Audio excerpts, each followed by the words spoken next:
নমস্কাৰ আপোনালোক সকলোকে পুনৰবাৰ আপোন নিউজৰ অন্য এটা ভিডিঅ' লৈ স্বাগতম জনাইছো। যিসকল লোকে জিঅ'ৰ সিম কাৰ্ড ব্যৱহাৰ কৰে তেওঁলোকৰ কাৰণে এটা বিৰাটেই ভাল খবৰ ওলাই পৰিছে। জিঅ' সিম কাৰ্ড ব্যৱহাৰ কৰা সকলে এতিয়াৰে পৰা নেটৱৰ্কৰ সমস্যাত আৰু নুভুকে। আপোনালোকে হাই-ফাই কোৱালিটিৰ নেটৱৰ্ক লাভ কৰিব বুলি কৈছে জিঅ' কোম্পানী ফালৰ পৰা। কিয়নো জিঅ'য়ে এতিয়া আপোনালোকক স্যাটেলাইটৰ জৰিয়তে ডাইৰেক্টলি ইন্টাৰনেট প্ৰভাইড কৰিবলৈ গৈ আছে। মানে আমি বৰ্তমান সময়ত টাৱাৰৰ জৰিয়তে ইন্টাৰনেট লাভ কৰোঁ। এতিয়া জিঅ'য়ে আপোনালোকক ডাইৰেক্টলি স্যাটেলাইটৰ জৰিয়তে ইন্টাৰনেট প্ৰদান কৰিব। মানে যোনে জিঅ'ৰ সিম কাৰ্ড ব্যৱহাৰ কৰে তেওঁলোকে ডাইৰেক্টলি জিঅ'ৰ স্যাটেলাইটৰ জৰিয়তে ইন্টাৰনেট লাভ কৰিব। আপুনি যতেই সোমাই নাথাকক কিয়, জংঘলৰ মাজতেই সোমাওক বা আপোনালোকে সাগৰৰ মাজতেই নাথাকক কিয়, স্যাটেলাইটৰ জৰিয়তে হাই-ফাই কোৱালিটিৰ ইন্টাৰনেট লাভ কৰিব। আপোনালোকে এনেকুৱা জেগা নাথাকিব য'ত নেকি জিঅ'ৰ নেটৱৰ্ক নাপাব। সকলো জায়গাতে আপোনালোকে জিঅ'ৰ নেটৱৰ্ক লাভ কৰিব, কিয়নো জিঅ'য়ে আপোনালোকক প্ৰভাইড কৰিবলৈ গৈ আছে স্যাটেলাইটৰ জৰিয়তে ইন্টাৰনেট। তো বন্ধু বান্ধৱীসকল, জিঅ' সিম কাৰ্ড ব্যৱহাৰকাৰীসকলে এতিয়া বেছিকৈ ৰিচাৰ্জ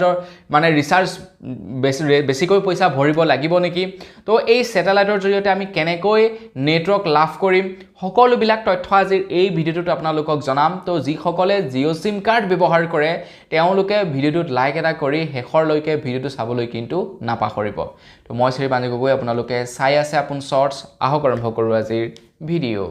আগবাঢ়িছোঁ যে খবৰটোৰ ফালে। খবৰটো দিয়াৰ আগতে আপোনালোক সকলোকে সৰুকৈ এটা অনুৰোধ, যদি খবৰ কিন্তু চাই ভাল পায় তেনে লাইক এটা কৰিবলৈ কিন্তু নাপাহৰিব। তো বহু লোকৰে হয়তো জিঅ' সিম কাৰ্ড আছে। তো আপোনালোকে জিঅ' সিম কাৰ্ড যদি ব্যৱহাৰ কৰে, আপোনালোকক যদি নেটৱৰ্কৰ খুব প্ৰয়োজন হৈ থাকে তেনেহ'লে আপোনালোকে এতিয়া সেই সমস্যাত আৰু নুভুগে। কেতিয়াবা চাবচোন আপোনালোকে নেটৱৰ্ক ভালকৈ নাপায়। এনেকুৱা কিছুমান জেগা থাকে য'ত নেকি যোৱাৰ লগে লগে আপোনালোকে মানুহৰ লগত কথাও ভালদৰে পাতিব নোৱাৰে, ভালকৈ কলটোও আপোনাৰ মোবাইলত নুসুমায়। তো এই সমস্যাবিলাক এতিয়াৰে পৰা টোটেলি আপোনালোকৰ নাইকিয়া হৈ পৰিব যেতিয়াৰে পৰা নেকি জিঅ'য়ে আমাক স্যাটেলাইটৰ জৰিয়তে ইন্টাৰনেট প্ৰভাইড কৰিবলৈ ল'ব। এতিয়া বহু লোকে হয়তো সেই বস্তুটো বুজি পোৱা নাই যে স্যাটেলাইটৰ জৰিয়তে নেটৱৰ্ক প্ৰভাইড কৰা বা টাৱাৰৰ জৰিয়তে নেটৱৰ্ক প্ৰভাইড কৰাৰ মাজত পাৰ্থক্য কি হ'ব পাৰে। সেই বস্তুটো হয়তো বহু লোকৰ বুজিবৰ কাৰণে অকণমান কঠিন হৈ পৰিছে। তো আপোনালোকক যদি সহজভাৱে ক'বলৈ যাওঁ, যেতিয়া আপুনি কোনো এজন ব্যক্তিক কল কৰে তো কলটো ডাইৰেক্টলি আপোনাৰ মোবাইলৰ পৰা তেখেতৰ মোবাইললৈ গুচি নাযায়। প্ৰথমে আপোনাৰ কলটোৰ সিগনেলটো যাব আপোনাৰ ওচৰৰ যিকোনো এটা টাৱাৰলৈ, আৰু সেই টাৱাৰটোৱে কেবুলৰ জৰিয়তে যিজন ব্যক্তিলৈ কল কৰিছে সেই ব্যক্তিজনৰ ওচৰত থকা টাৱাৰটোলৈ সিগনেল পঠাব, আৰু সেই টাৱাৰটোৱে সেই ব্যক্তিজনৰ মোবাইলটোলৈ সিগনেল পঠাব যে আমুক নামৰ ব্যক্তিজনে তোমালৈ কল কৰিছে, তুমি ৰিচিভ কৰা। তাৰপিছত সেইফালে সেই ব্যক্তিজনে কলটো ৰিচিভ কৰিব। তেখেতে যিখিনি কথা ক'ব সেই কথাখিনি তেখেতৰ ওচৰত থকা টাৱাৰটোলৈ যাব, আৰু সেই টাৱাৰটোৰ পৰা কেবুলৰ জৰিয়তে আমাৰ ওচৰত থকা টাৱাৰটোলৈ আহিব, আৰু সেই টাৱাৰটোৱে আমালৈ সেই কথাখিনি প্ৰেৰণ কৰিব। আৰু এই গোটেই প্ৰক্ৰিয়াটো একদম মানে হাই-ফাই স্পীডত হয়। আমি মানে ভাবিব নোৱাৰা স্পীড হয়। ভাবক, এইফালে হেল্ল' বুলি ক'লোঁ, সেইফালে শুনিলে। গতিকে গোটেই প্ৰক্ৰিয়াটো কিমান স্পীডত হয় ভাবক। গতিকে যেতিয়া নেকি আমাৰ মানে নেটৱৰ্ক কোৱালিটি ভাল নাপায় কিছুমান জেগাত, তেতিয়া আমাৰ কথাবিলাক সেই ব্যক্তিজনলৈ গৈ পাওঁতে সিগনেলটো দেৰি হয়, যাৰ ফলত নেকি আমি ভালদৰে কথা পাতিব নোৱাৰোঁ। এতিয়া সেই সমস্যাটো নহয়, আৰু এতিয়াৰে পৰা কি হ'ব, ডাইৰেক্টলি আমাৰ কথাবিলাক বা আমাৰ সিগনেলটো স্যাটেলাইটলৈ যাব। মানে কৃত্ৰিম উপগ্ৰহে আমাৰ মানে যিবিলাক নেকি ধৰি লওক সিগনেলবিলাক কৃত্ৰিম উপগ্ৰহে ডাইৰেক্টলি কেটচ কৰিব, আৰু কৃত্ৰিম উপগ্ৰহে সেই ব্যক্তিজনক ডাইৰেক্টলি সিগনেল দিব যে এইজন ব্যক্তিয়ে তোলৈ ফোন মাৰিছে, ৰিচিভ কৰ। আৰু সেই ব্যক্তিজনে যিখিনি কথা ক'ব ডাইৰেক্টলি স্যাটেলাইটলৈ যাব, আৰু স্যাটেলাইটে ডাইৰেক্টলি আমাৰ মোবাইললৈ পঠাই দিব। ইয়াত মানে মাজত একো ডিষ্টাৰবেন্স নাহে, যাৰ ফলত নেকি আমি কোনো সমস্যা নোহোৱাকৈ কথা পাতিব পাৰিম, হাই কোৱালিটিত ইন্টাৰনেট প্ৰভাইড কৰিব পাৰিম। মানে আমি য'তেই নাথাকোঁ কিয়, আমি পানীৰ মাজতে থাকোঁ বা আমি পাহাৰৰ মাজতে থাকোঁ, সকলো জেগাতে জিঅ'ৰ হাই-ফাই কোৱালিটিৰ ইন্টাৰনেট লাভ কৰি থাকিম। তো জিঅ' কোম্পানীৰ ফালৰ পৰা বৰ্তমান সময়ত প্ৰায় 1650টা স্যাটেলাইট আমাৰ পৃথিৱীৰ লোৱাৰ অৰ্বিটত এৰিব বুলি কৈছে, আৰু যাৰ বাবে নেকি ইতিমধ্যে তেওঁলোকে অনুমতি বিচাৰি আবেদন দাখিল কৰিছে বুলি জনাইছে খুব সোনকালে তেওঁলোকে আমাৰ পৃথিৱীৰ লোৱাৰ অৰ্বিটত স্যাটেলাইটসমূহ এৰি দিব মানে কৃত্ৰিম উপগ্ৰহসমূহ এৰি দিব আৰু ইয়াৰ বাবে জিঅ'ৰ ফালৰ পৰা 10 পৰা 15 বিলিয়ন ডলাৰ টকা খৰচা কৰিব আমি যদি সেইটোক মানে আমাৰ ভাৰতীয় টকাত কনভাৰ্ট কৰিবলৈ যাওঁ প্ৰায় 95,000 কোটি টকাৰ পৰা প্ৰায় 1,41,40,000 কোটি টকা পৰ্যন্ত খৰচা কৰিব বুলি জনাইছে জিঅ' কোম্পানী ফালৰ পৰা এতিয়া জিঅ'য়ে যেতিয়াই নেকি আমাৰ পৃথিৱীৰ লোৱাৰ অৰ্বিটত মানে আমাৰ পৃথিৱীৰ পৰা বেছি দূৰত নহয় খুব ওচৰতে মানে আৰু ওচৰতে কি হ'ব প্লেনবিলাক যিমানটো দূৰত্বত উৰি থাকে তাতকৈ অকমান ওপৰত আৰু কৃত্ৰিম উপগ্ৰহবিলাক এৰি থব তো সেই কৃত্ৰিম উপগ্ৰহবিলাক এৰাৰ লগে লগে কেৱল জিঅ'ৰ গ্ৰাহকসকলে যে ইণ্টাৰনেট ভাল পাব তেনেকুৱা নহয় জিঅ'ৰ লগে লগে বাকি কোম্পানীবিলাকেও জিঅ'ৰ সেই স্যাটেলাইটৰ সাৰ্ভিসবিলাক ব্যৱহাৰ কৰিব পাৰিব যাৰ ফলত নেকি জিঅ'ক যেনিবা পে কৰিব বাকি কোম্পানীবিলাকে যে বলে ভোডাফোনে ক'লে যে আমি তোমালোকৰ স্যাটেলাইট ব্যৱহাৰ কৰিব বিচাৰিছো আমি সিগনেল পঠাম তোমালোকৰ স্যাটেলাইটলৈ আৰু সেই সিগনেল মৰ্মে যোনে যাক কথা পাতে তেনেকৈ কৰি থাকিব পাৰিব তো তাৰ বাবদ আমি বলে ইমান টকা পে কৰিম তো ঠিক তেনেকৈ মানে স্যাটেলাইট ইউজ কৰি থাকিব পাৰিব জিঅ'ৰ বাকিবিলাক কোম্পানীও তো জিঅ'ৰ এই কৃত্ৰিম উপগ্ৰহসমূহ পৃথিৱীৰ পৰা 650 কিলোমিটাৰ দূৰত্বত থাকিব বুলি জনাইছে 650 কিলোমিটাৰ দূৰত্বত আৰু ই আমাক হাই স্পীড ইণ্টাৰনেট প্ৰভাইড কৰিব কাৰণ ডাইৰেক্ট D2D প্ৰযুক্তিৰ দ্বাৰা কাম কৰিব এই স্যাটেলাইটসমূহে কৈছো আপোনালোকক ইয়াৰ পূৰ্বেও জনাইছো D2D মানে হৈছে মানে ডাইৰেক্ট টু ডিভাইস মানে আপুনি কল কৰিলে কল গ'ল ডাইৰেক্ট স্যাটেলাইটে ডাইৰেক্ট পঠাই দিলে ডিভাইস চলে মাজত আৰু সেই ওয়্যাৰৰ কানেকশন নাথাকে ডাইৰেক্টলি ওয়্যাৰলেছলি মানে বস্তুবিলাক আপ ডাউন হ'ব এতিয়া কি হয় মাটিৰ তলত একদম পৰা দীঘল ওয়্যাৰ পেলাই থৈছে কোম্পানীবিলাকে এটা টাৱাৰৰ পৰা আন এটা টাৱাৰলৈ ওয়্যাৰৰ দ্বাৰা ফাইবাৰ কেবুলৰ দ্বাৰা মানে কানেকশন হৈ থাকে টাৱাৰবিলাক তো আমি যেতিয়া নেকি কোনো এজন ব্যক্তিলৈ কল কৰিম কলৈ আমাৰ ওচৰত থকা টাৱাৰটোলৈ সিগনেল যাব আৰু সেই টাৱাৰটোৱে কি কৰিব এই ফাইবাৰ কেবুলৰ জৰিয়তে জিটো আপুনি ধৰি লওক ব্যক্তিলৈ কল কৰিছে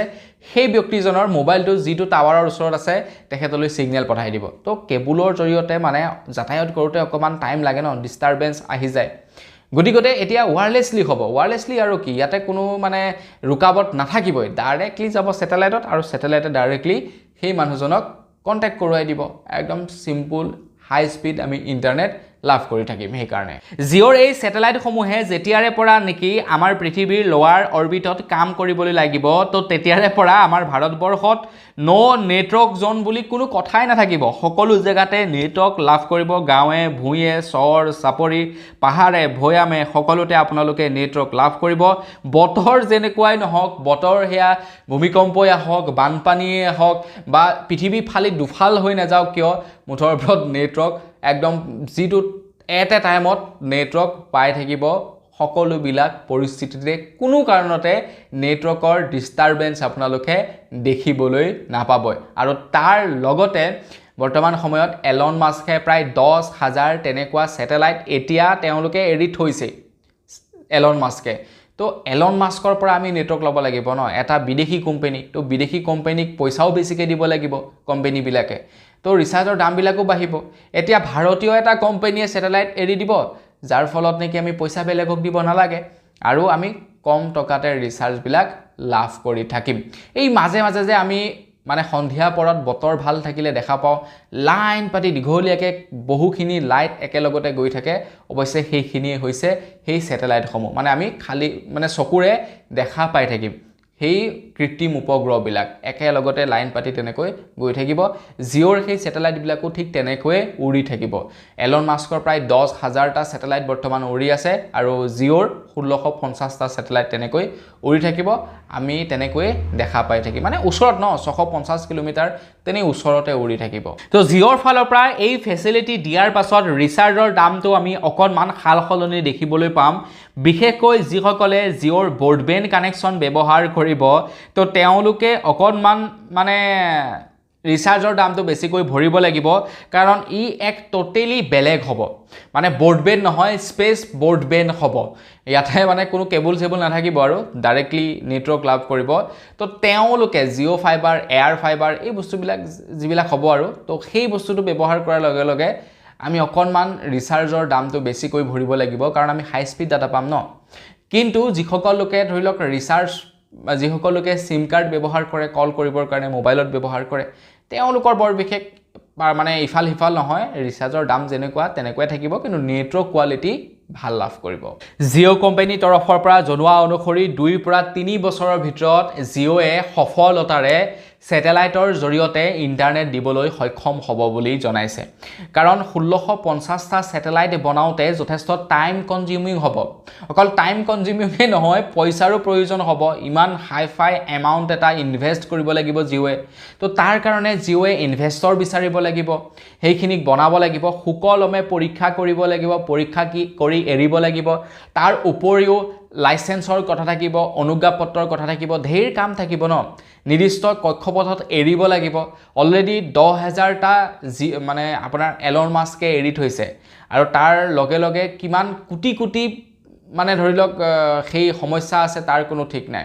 কিমান হাজাৰ হাজাৰ স্যাটেলাইট উৰি আছে এতিয়া তাৰ কোনো ঠিক নাই গতিকে গোটেইবিলাক ইফাল হিফাল কৰোতে টেকনিক্যালিও প্ৰবলেম আহিব গোটেইবিলাক সৰ্ট আউট কৰোতে এবছৰৰ পৰা 2 বছৰৰ পৰা 3 বছৰ সময় লাগিব বুলি কৈছে জিঅ' ফালৰ পৰা কিন্তু জিঅ' সিম কাৰ্ড যিসকলে ব্যৱহাৰ কৰে এতিয়া তেওঁলোকে খুব সুন্দৰকৈ ইন্টাৰনেট লাভ কৰি থাকিব তো আপুনি বাৰু কি কোম্পানীৰ সিম কাৰ্ড ব্যৱহাৰ কৰে কমেন্ট সেকশনত জনাবলৈ কিন্তু নাপাহৰিব তো আজিৰ ভিডিঅ জনাবলগীয়া খবৰ ইমানে আছিল খবৰ কেইটা জানি যদি ভাল লাগিলে লাইক এটা কৰি থৈ যাব চেনেলটো সাবস্ক্ৰাইব কৰা নাই সাবস্ক্ৰাইবটো কৰি ল'ব পুনৰ এটা লগ পোৱাৰ খাজলৈ বিদায় মাগিছো ধন্যবাদ জয় অসম